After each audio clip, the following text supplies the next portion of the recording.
Hello friends, there's something spectacular happening right behind me. And the reason I started the camera was I wanted to express to you why it's so important, I believe, to get out and try to experience nature firsthand. If you can. It doesn't have to be deep wilderness. It can be wherever you are, even if you're in a wheelchair.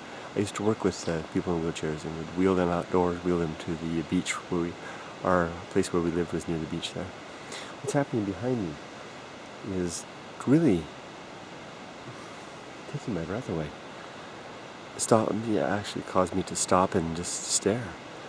There is a very large canyon across the way here. And as I'm standing here, there is a large cloud bank moving up the canyon like a... See, the thing is, the camera can't encompass what I'm seeing.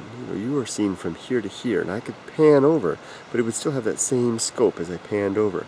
If I turn around and use my eyes, the human vision and the senses can take in such a wide scope. You can see the whole thing, and I don't mean to tantalize you. I'm not trying to say, look what I can see and you can't see. That's not the idea at all.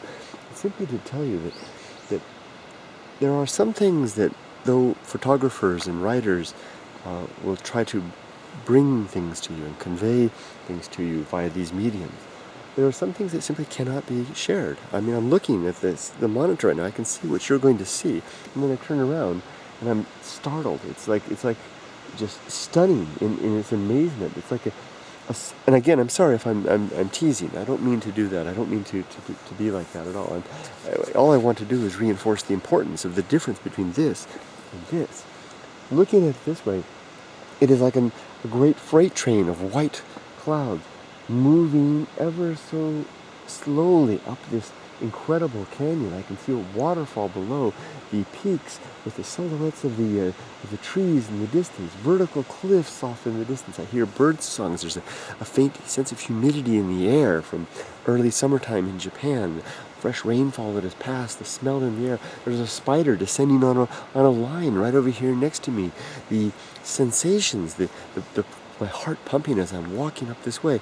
All of this stuff, these things conspire to create an ambient feeling. It's a sensation atmosphere that is the true experience of wild places. The same can be said for non-wild places too, in the cities and the like, but we tend to close off a lot of our senses. And here comes an insect to visit me. The most incredible paper, delicate little thing just came by and whizzed in front of me and then took off. In the city, we tend to shut our senses off to just the focused elements because there's too much and it's too raw and it's too harsh.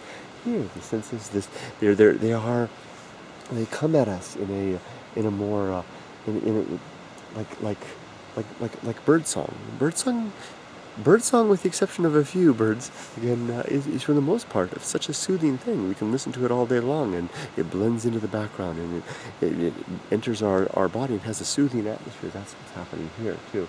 And you can see the clouds moving and getting very dense. Now, I was seeing this whole mass coming up the valley. That's what caused me to stop, turn the camera on ahead of its arrival. It's here now, and it's waiting to be experienced. There's no one here. I've got the mountain to myself.